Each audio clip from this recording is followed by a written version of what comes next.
पिछले लेक्चर में हमने रदरफोर्ड स्कैटरिंग फार्मूला पढ़ा था। रदरफोर्ड स्कैटरिंग में भी हमने उसके इम्पैक्ट पैरामीटर बी और थीटा में रिलेशन निकालना सीखा था। तो हम पहुँचे थे कि हमको जैसे उसमें हमने ये देखा था कि हमारा जो इम्पैक्ट फैक्टर एंड थीटा जो है उसके लिए हमने कंडीशंस ये लगाई थी कि आपका कोणीय संवेग संरक्षित रहता है और आपकी एनर्जी भी क्या है उसमें संरक्षित रहती है।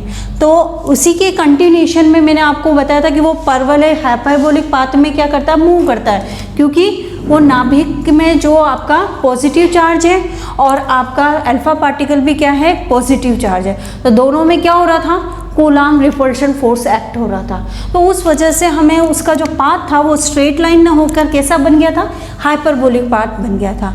और हाइपरबोलिक पाथ करने के बाद में हमने उसमें एंगुलर कंजर्वेशन लॉ लगाया था, देन हमने उसमें एनर्जी कंजर्वेशन लॉ लगाया था। दोनों को कंजर्वेशन लॉ लगाकर हमने वीसी की वैल्यू निकाली थी। उसके बाद में हमने एक डायग्राम में हमने देखा था कि वो जो त्रिभुज है, त्रिभुज CRP में हमने जो देखा साइन फाई की वैल्यू क्या आ रही थी आपके B/CP, और CP का मान हमने क्या निकाला था, B sec of phi. But हम हाइपरबोलिक में हम जो जानते हैं कि CP इज इक्वल टू क्या होता है, B cosec ऑफ फाई, और हाइपरबोलिक में CP इज इक्वल टू क्या होता है, A sec ऑफ फाई होता है। ओके, अब आपके CP का मान भी B से कोसेक फाई और CP is equal to A sec phi, तो क्या हो जाएगा आपका B, इन दोनों को हम क्या कर सकते हैं, इक्वेट कर सकते हैं। तो B cosec phi is equal to A sec of phi. Okay, B 1/sin phi और A 1/cos ऑफ फाई। इसको इंटरचेंज कर देंगे तो B cos phi upon sine phi is equal to A। तो क्या मान हो जाएगा, A का मान A is equal to B cot of phi, यानी कि A का मान आपके पास में क्या आया, A आपके डायग्राम में है, A का मान क्या आया आपके पास में, A cot ऑफ फाई। ये आपकी 7 नंबर की इक्वेशन और ये आपकी 6 नंबर की इक्वेशन कंटिन्यूएशन में ही है ये सब चीज़ें। अब हम क्या करेंगे, हम ये जानते हैं कि फ्रॉम द डायग्राम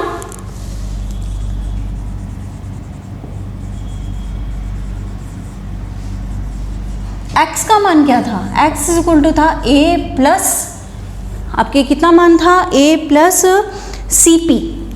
ओके, तो हम क्या करेंगे, A का मान भी हमें पता है और CP का मान भी हमें पता है। तो हम क्या करेंगे, पुट 5 and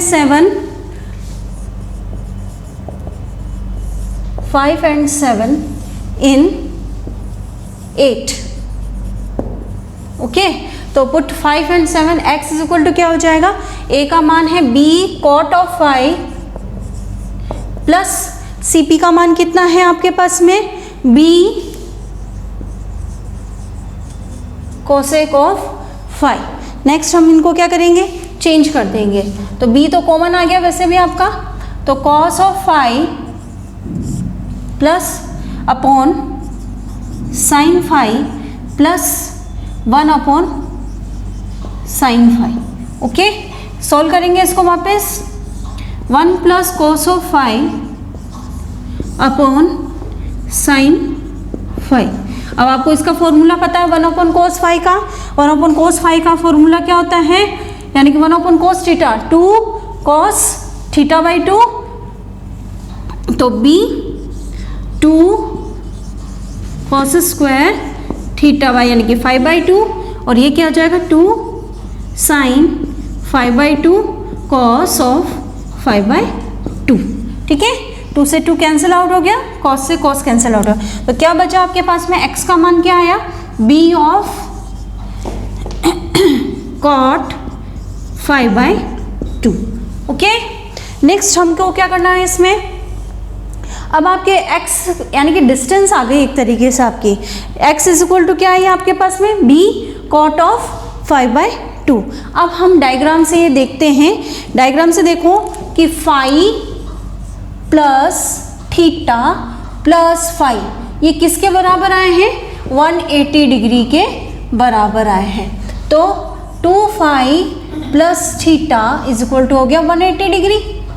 ठीक है, 2 phi 180 minus of theta degree, तो फाई इज इक्वल टू क्या हो जाएगा? 90 माइनस थीटा बाय 2। तो फाई का मान आपके पास में क्या आ गया? Phi is equal to 90 minus theta by 2। तो ये आपकी कौन सी इक्वेशन है? ये तो 9th नंबर की इक्वेशन और ये आपकी 10th नंबर की इक्वेशन है। ओके, पुट 9 इन 4, आपकी जो 4th नंबर की इक्वेशन है उसको इसमें पुट करना है। पुट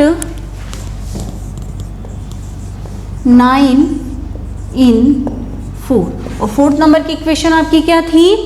b वाली थी आपके पास में, तो हम क्या करेंगे? इसका वैल्यू पुट कर देंगे। तो b cot of 5/2, b cot of 5/2 minus of p upon is equal to B square. तो b से एक b तो कैंसिल आउट हो गया, क्या बचा आपके पास में? b cot square 5/2 minus of p cot 5/2, ये आपकी इक्वेशन बनी, इज इक्वल टू b बन गया। अब हम क्या करेंगे? cot स्क्वायर, अब cot का हम इसमें से कॉमन लेके देख लेंगे। एक मिनट बंद करना।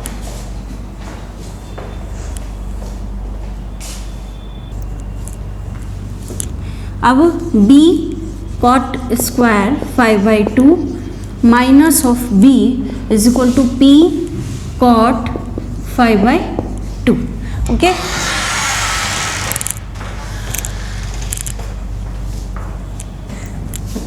नेक्स्ट क्या हो जाएगा? b इसमें से common, cot square 5/2 minus of 1 is equal to p cot 5/2।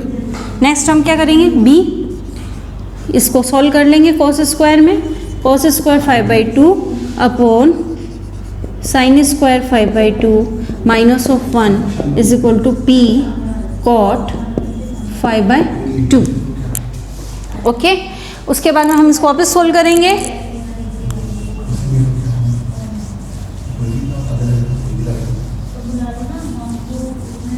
Next हम वापस इसको सॉल्व कर देंगे। तो b cos square 5/2 minus sine square 5/2 upon sine square 5/2 is equal to आ जाएगा आपका p cot 5/2। अब ये फॉर्मूला बन गया आपका cos square 5/2 minus sine square 5/2 किसका बना है? cos theta minus sine theta किसका बना है? cos ऑफ फाई का। तो b cos ऑफ फाई, और ये किसका बन जाएगा? साइन स्क्वायर वाला। ऐसे कैसे लिखेंगे इसको? Sine square 5/2 is equal to p cot 5/2। Cot को वापस हम किस में चेंज कर देंगे? cos अपॉन साइन में। तो क्या बन जाएगा? b cos 5 upon sine 5/2 is equal to p cos of 5/2 upon sine 5/2। Okay, cos से cos आपका क्या हो जाएगा? कैंसिल आउट हो जाएगा। नेक्स्ट हम इसको सॉल्व करेंगे। तो b रुक जा b, तो हम कहाँ पहुँचे थे? b cos 5 upon sine square 5/2 is equal to p cot 5/2। अब क्या करेंगे? हम इसको cot को cos और साइन में चेंज कर देंगे। चेंज करने के बाद में हमारा क्या हो जाएगा? एक साइन से एक साइन तो कैंसिल आउट हो गया।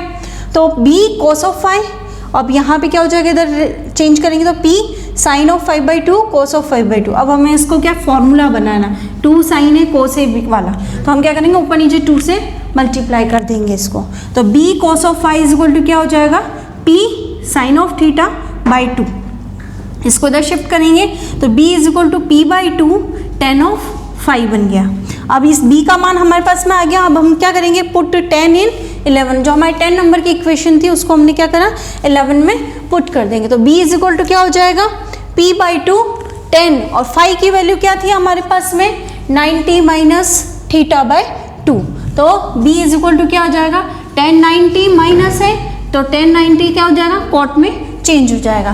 तो ये आपका इम्पैक्ट पैरामीटर और थीटा में क्या निकला, यानी कि स्कैटरिंग एंगल में रिलेशन निकला है। दैट मीन्स अगर हम b का मान यानी कि संगत प्राचाल क्या है इम्पैक्ट पैरामीटर, वो परपेंडिकुलर डिस्टेंस जो नाभिक के से ऊपर डाली जाती है। तो b जब अगर हम डिक्रीज करते हैं तो स्कैटरिंग एंगल क्या हो जाएगा, बढ़ता हुआ चला जाएगा। ठीक है, थैंक यू।